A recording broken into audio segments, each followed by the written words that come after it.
Oi, gente! Está começando agora mais um programa Aquicultura. E para você que acompanha o nosso programa, você já se perguntou como descobrir o sexo de um peixe?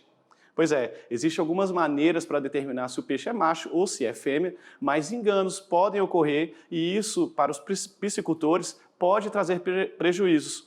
Por isso, a Embrapa desenvolveu um teste capaz de identificar o sexo de duas espécies nativas aqui do país, o tambaqui e também o pirarucu. E sobre esse assunto, nós trouxemos para essa conversa hoje a Fernanda Loureiro, que é pesquisadora da Embrapa Amazônia Ocidental e vai falar sobre essa nova tecnologia e as vantagens do uso desse novo teste. Fernanda, seja muito bem-vinda e obrigado pela sua participação aqui no nosso programa. Obrigada a você, Felipe. É um prazer estar aqui. Que bom. Bom, antes da gente falar sobre essa nova tecnologia desenvolvida pela Embrapa, me conta como os piscicultores costumam fazer para descobrir o sexo dos peixes. Bom, atualmente, principalmente para essas duas espécies, o piscicultor, quando ele quer separar suas matrizes e seus reprodutores, né, nas fazendas produtoras de forma jovem, as fazendas que fornecem alevinos, eles só contam com a aparência visual desses peixes. No caso do pirarucu, o macho tem uma coloração mais avermelhada, no caso do tambaqui, a fêmea tem uma forma mais arredondada, mas é importante frisar que essa identificação visual ela só é possível pós-maturação, ou seja, quando esses animais já passaram da puberdade, já são maduros sexualmente, e aí sim você consegue visualizar. Nesse caso, é mais de 5 anos para o pirarucu e de 3,5 a 4 anos para o tambaqui, para você conseguir identificar essas características visuais que é importante falar que não são 100% de certeza dessa sexagem visual, como a gente fala. É sobre justamente isso que eu ia falar agora. Bom, e pode ocorrer enganos, né, tentar determinar somente pelo olhar ali do peixe, você tentar ver qual é o sexo do animal, e isso pode gerar enganos. E esses enganos levam a prejuízos para o piscicultor.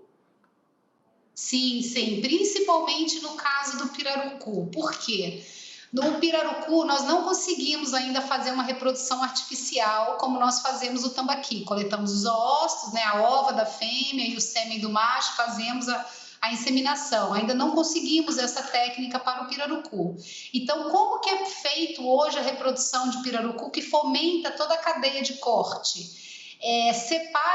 O pirarucu é um peixe de casal monogâmico, então separa-se os casais, você põe uma fêmea e um macho, ou até duas fêmeas e um macho, em tanques pequenos que nós chamamos de motéis, e aí você fica esperando a natureza agir.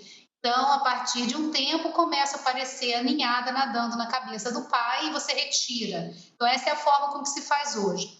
Existem inúmeros relatos e reclamações dos produtores de pirarucu, que às vezes a formação do casal pela análise visual ela é mal feita, ela é errônea, que, por exemplo, se um macho não está maduro sexualmente, ele não apresenta uma coloração tão forte, e aí ele é tido como fêmea. Então, muitas vezes, os produtores colocam duas fêmeas ou dois machos, erroneamente, e fica anos esperando aparecer uma ninhada, mantendo esses peixes, os tanques parados, gastando com a ração, que para o pirarucu é muito cara, e no final das contas não era uma sexagem correta. Então, gera perda sim. E no caso do tambaqui, um produtor que tem uma granja de reprodução, quando ele quer fazer a renovação, ou até montar uma granja, né, uma renovação de plantéis, ou começar esse plantel, se ele precisa, por exemplo, de 40 fêmeas nessa renovação, ele tem que comprar de 80 a 100 peixes. Hoje, né, como acontece, tem que esperar esses peixes crescerem, chegarem na puberdade, 3 anos e meio, 4 anos, e aí ele identificar quem são as 40 fêmeas. Nisso ele está gastando 3, 4 anos de ração e de tanques parados para 100 animais, para no final ele só ter as 40 que são as fêmeas. Então acaba acarretando gastos também na cadeia do tambaqui. É isso para a economia, né? O produtor, para ter o retorno, acaba demorando muito tempo, não? 5 anos e 3 anos para o tambaqui. Bom, agora em relação a essa nova tecnologia desenvolvida pela Embrapa, também em parceria com institutos internacionais, né? Me conta como é que foi desenvolvida e por qual motivo ela foi desenvolvida. Bom, ela foi desenvolvida com esse propósito. São vários estudos de determinação e diferenciação sexual de peixes. É um dos objetivos desse nosso projeto, um projeto datado de 2016, quando ele começou, era fazer esses testes de sexagem em espécies nativas. Nós não vamos parar no tambaqui, no pirarucu, temos outras espécies que o projeto continua. Mas o objetivo era esse, oferecer para o produtor esses testes, essa possibilidade de ter 100% de acurácia, né, numa fase bem precoce do peixe. E participaram conosco institutos internacionais e também a Unesp, a Universidade Estadual do Estado de São Paulo. Essa era a ideia. Muito bem. Você falou agora uma palavra aí, acurácia. Eu queria que você explicasse para a gente o que significa esse termo, acurácia, né, para quem está assistindo agora o nosso programa, e qual é a porcentagem de acurácia, se é assim que eu posso colocar, que esse teste ele indica. Pois os testes, na verdade, eles são diferentes. Tá? No teste do pirarucu, ele é um teste mais simples, porque a gente conseguiu identificar o gene que faz os machos, né, na espécie do pirarucu. Então, nesse caso, nós temos 100% de acurácia. Então, todos os animais que nós sexamos durante a fase de validação desse teste, ele acusou certo. Quem era fêmea, eram fêmeas e comprovadas ou por histologia das gônadas, ou seja, a gente coletava a gônada e via, esse é um testículo, esse é um ovário. Ou por canulação, colocávamos a cânula e via os oócitos, né, os ovos lá dentro. Então, essa é uma acurácia de 100%. Já o teste de tambaqui é um teste diferenciado, porque um pouco até mais complexo, porque nós ainda não identificamos qual é o gene que determina o sexo no tambaqui. Mas nós encontramos regiões do genoma associadas ao sexo, ou seja, são regiões, são SNPs, são marcadores de genoma que sempre estão presentes nos machos e não estão presentes nas fêmeas, mas são mais de uma região. Então, nesse caso, a acurácia caiu um pouco, foi para 97%, mas ainda assim é considerado um teste de alta sensibilidade. Bom, e ainda assim, essa porcentagem é maior do que outros métodos que são utilizados pelos piscicultores, né? Sim, sim. Bom, eu queria te perguntar também, você comentou agora que esse teste foi desenvolvido para essas duas espécies, mas que outras espécies também vão ser alvo de estudo para desenvolver esse teste para esses outros peixes. Quais são esses outros peixes nativos do país que em breve terão esse teste disponível? Nós já estamos quase finalizando, já estamos passando para a fase de validação de marcador sexual genético, né, da genotipagem de sexo do pacu do Pantanal, e da pirapitinga, que eu conheço como pirapitinga, mas aqui no Tocantins eles conhecem como caranha. Então, são duas espécies que ainda estão sendo estudadas também. Porque cada espécie, Felipe, é importante frisar isso, cada espécie de peixe tem um gene específico para aquela espécie que determina o sexo, não é igual em todas as espécies de peixe. Então, isso torna os nossos trabalhos muito mais dificultosos, trabalhosos e o que eu acho fascinante também. Com toda certeza. E como é que é feito o peixe que vai ser submetido a essa testagem? Como é que funciona esse teste?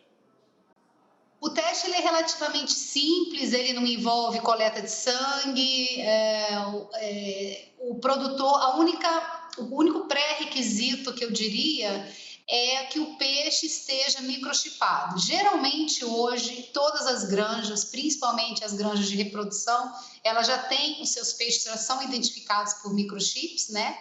até mesmo para acompanhamento genético desses plantéis. Então, o peixe está microchipado, o produtor só precisa pegar esse peixe, ler o chip, anotar num papel, coletar um pedaço bem pequenininho da nadadeira, colocar num tubinho com álcool, esse álcool de farmácia, 96%, e enviar para a Embrapa. Então, assim, é um teste relativamente simples, esse material não precisa estar refrigerado, ele só precisa estar bem identificado. Então, assim, o produtor, ele tem que ter registrado lá que o chip número X é o tubo 1, que o chip tal, para que depois, quando ele receba esses resultados, ele saiba quem são os machos e quem são as fêmeas das amostras que ele mandou. Muito bem. Bom, agora para o produtor, qual que é o ganho dele de submeter os seus peixes para essa análise?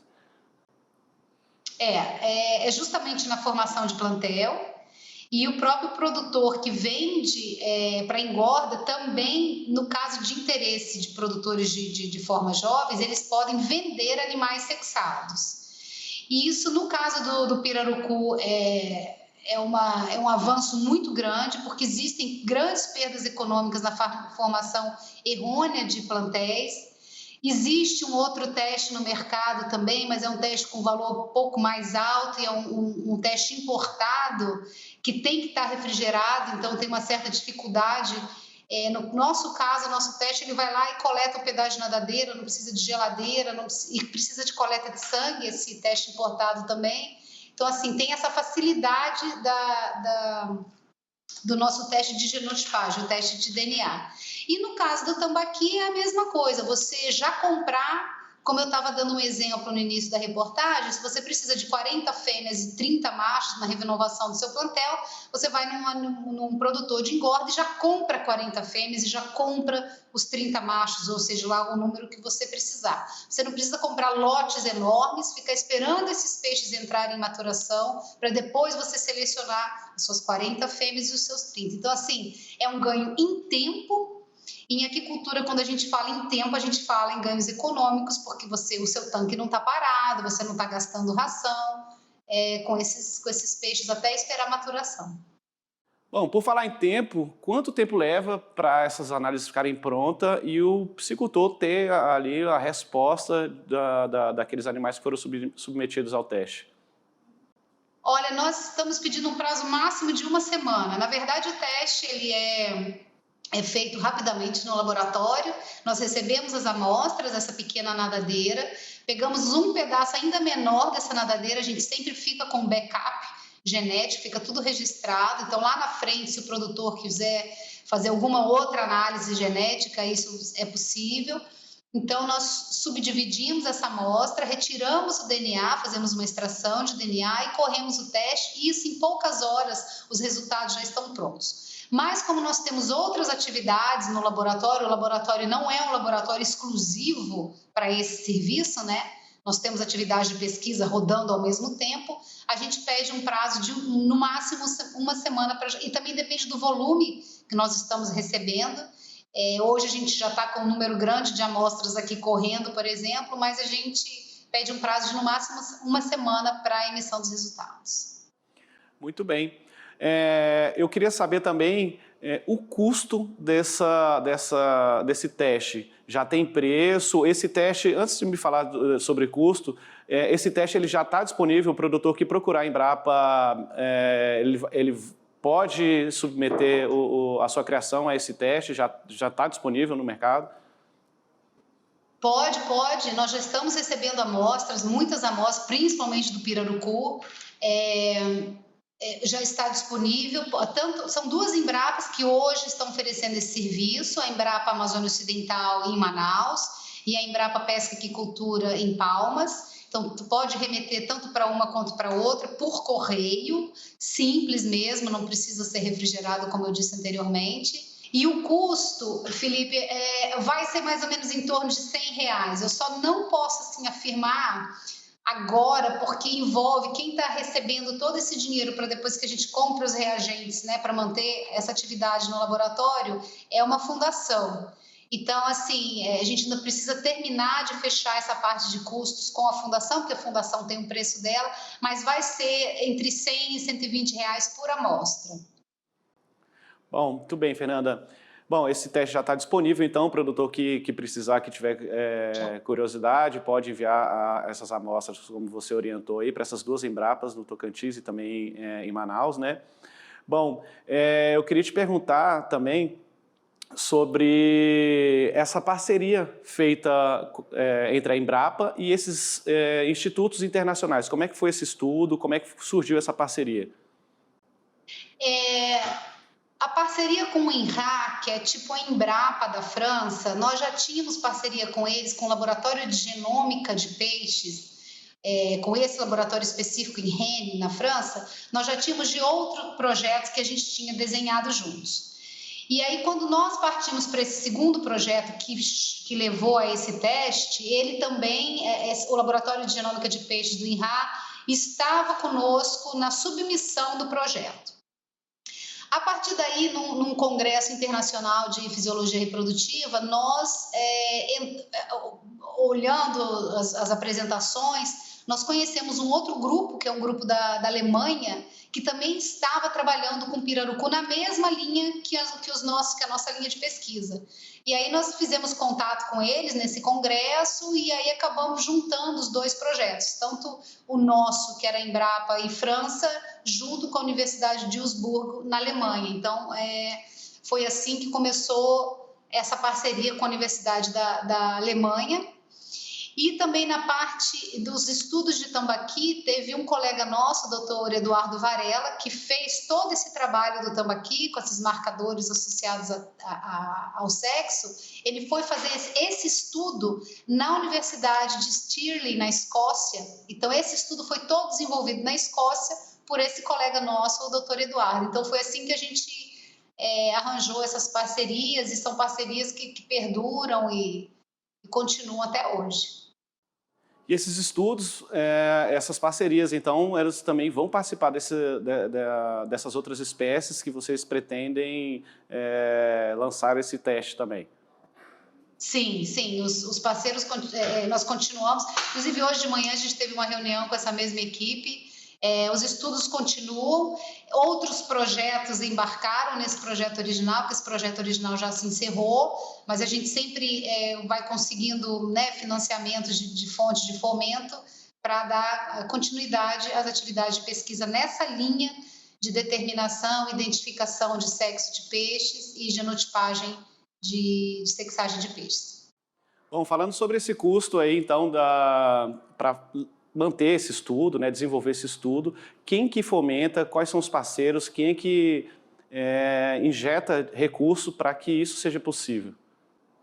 Bom, nós temos na Embrapa chamadas internas da Embrapa, a própria Embrapa financia seus projetos de pesquisa, né? Nós mandamos os projetos, o projeto pode ou não ser aprovado, e também temos o apoio do CNPq em alguns dos nossos projetos e da FAPEAM, que é o órgão de fomento do estado do Amazonas. Então, a FAPEAM tem colocado, tem investido bastante em pesquisa científica, que visa, né, as pesquisas que tem como lá na frente o desenvolvimento de uma tecnologia para o setor produtivo. A FAPEAM ela tem desenvolvido bem esse papel de fomentar pesquisa para a produção primária no Amazonas. E me diz uma coisa, Fernanda, quanto tempo levou esse estudo e quanto tempo levará os próximos estudos para que as outras espécies também possam ser atendidas? Olha, o do pirarucu demorou pelo menos uns 5 anos para que a gente conseguisse fazer a validação do teste. O do tambaqui foi um pouco mais rápido, mas na verdade ainda não terminou. A gente ainda continua buscando o gene principal do tambaqui. Então depende muito da sorte. A gente precisa de ter o genoma dessas espécies. Então, no início, por exemplo, desse projeto, em 2016, nós não tínhamos o genoma do tambaqui disponível, nem do pirarucu. Aí o genoma teve que ser sequenciado, que na época era um serviço muito caro, então depende do sequenciamento do genoma. Agora, por exemplo, nós conseguimos sequenciar o genoma da caranha e vamos sequenciar agora o do pacu. Então, sem o sequenciamento do genoma das espécies, a gente não consegue desenvolver essas tecnologias baseadas em DNA. Então, esse é um primeiro passo. Hoje, esse tipo de serviço, sequenciamento de genoma, sequenciamento de transcriptoma, estão mais acessíveis, né? Então, acredito que as próximas etapas e para as próximas espécies os resultados venham com mais agilidade. Muito bem, Fabiana. Felizmente, o nosso tempo está quase acabando. Eu queria abrir então um espaço aqui para você deixar um recado para os piscicultores ou alguma ressalva que você queira fazer. Ah, tá joia. Bom, era para explicar, né, como funciona o teste. Nós recebemos então esse pequeno pedaço de nadadeira, fazemos uma extração de DNA e detectamos os machos e as fêmeas. Nós estamos à disposição para tirar as dúvidas. A Embrapa, tanto a Embrapa Amazônia Ocidental quanto a Embrapa Pesca e Aquicultura, nós preparamos um folheto de informações sobre esse teste de sexagem.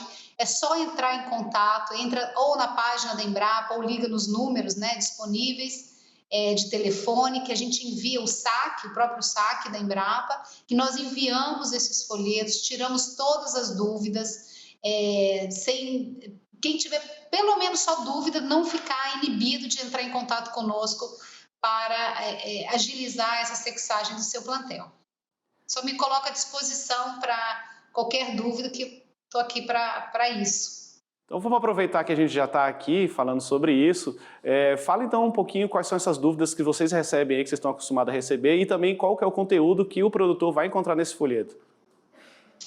Nesse folheto, a gente apresenta de forma muito clara e muito simples o passo a passo de como fazer a coleta e a remessa do material.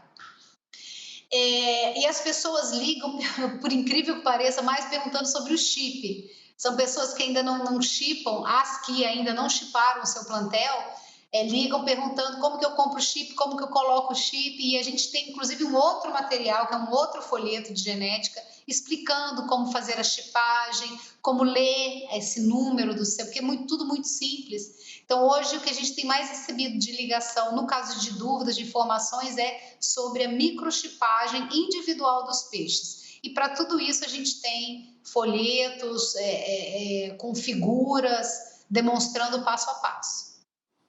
Que bom, Fernanda. Bom, eu só queria fazer uma ressalva aqui, que a gente, falando sobre essa testagem da sexagem desses animais, isso também é importante para desenvolver o estudo da genética dos animais, né? Não só para determinar o sexo ali, mas também da genética ajuda a vocês aí, né, os pesquisadores.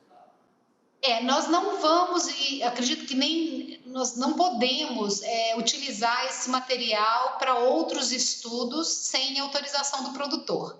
Então, assim, nós vamos manter sempre uma amostra backup, e se no futuro a gente quiser fazer outros testes de genética, como você está falando, que pode sim vir a ocorrer, primeira coisa que a gente vai fazer é sempre ter um acordo de parceria com os produtores, voltar. Tem amostras de 5, 10 anos aqui. Nós teríamos que resgatar esses produtores, assinarem o termo para eles participarem de uma pesquisa que, porventura, venha acontecer em termos de genética dessas duas espécies. E tem produtor interessado em participar, porque assim, é um ganho para ele também, né? Fazer parte desse conjunto de estudos, de estar ali fornecendo material de diversos criadores de locais diferentes. Eles têm interesse em participar? Sempre tem, sempre tem. Inclusive, antes do lançamento desses testes, uma das etapas é a validação mercadológica, que nós pedimos uma parceria dos produtores, fizemos a divulgação, que a Embrapa precisava testar o próprio teste. E aí foram vários piscicultores de diferentes regiões do Brasil mandando amostra para a gente fazer essa validação. Então, eles sempre têm muita disponibilidade, eles ficam sempre muito ansiosos quando se trata do desenvolvimento de uma nova tecnologia para a cadeia, né? Então fica aí o recado para os piscicultores que estão acompanhando o programa, né? Se quiserem participar de algum estudo que está sendo desenvolvido pela Embrapa, é só enviar a sua amostra, entrar em contato com a Embrapa, tanto aí no Amazonas, em Manaus, né? Quanto a Embrapa também no Tocantins. Em Palmas, no Tocantins. Então é isso, né? Isso. Agradeço a você pelo espaço e fico mais uma vez à disposição. Bom, o nosso programa fica por aqui. Eu espero que vocês tenham gostado do assunto, né? Hoje nós conversamos com a Fernanda, pesquisadora lá da Embrapa Amazônia Ocidental, e a gente se encontra no próximo programa. Até lá!